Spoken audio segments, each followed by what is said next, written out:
লালু ভাই, এটা আপনি কার কাছে নিয়ে এলেন? ওনারে চিনস না তুই? উনি অনেক বড় তান্ত্রিক। এই দেশে ওনার লক্ষ লক্ষ মুরিদ। উনি নতুন একটা বই লিখছে, বইয়ের নাম শয়তান ধরার গর্জন। যেই বই পইরা নতুন কইরা লাখ লাখ মানুষ তান্ত্রিক হইতাছে। কিন্তু লালু ভাই, আশেপাশে তো কোনো তান্ত্রিক বা মুরিদ দেখতেছি না। আরে ওগুলা তো সব ফেসবুক আর টিকটকে। বাবা, সঞ্জনা নামের এক আত্মার আমার ধরতে হইব বাবা। আপনি আমার সফল হওয়ার একটা উপায় দেন। যদি সফল হতে চাও তাহলে আমার লেখা এই বইটি নাও, শয়তান ধরার গর্জন। এই বইটি নেওয়ার সাথে সাথেই তোমার জীবনে থাকবে না কোনো অর্জন। আমি কথা দিয়ে কথা রেখেছি, শয়তান আসেনি তো ফিরে।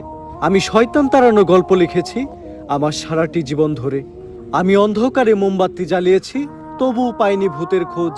আমি ভূতের অপেক্ষায় ছিলাম, ভূত নিজেই হয়েছিল নিখোঁজ। শয়তান ধরার গর্জন, পৃষ্ঠা নাম্বার চুদলিংপং। La भोसड़ी के बेटे बेटे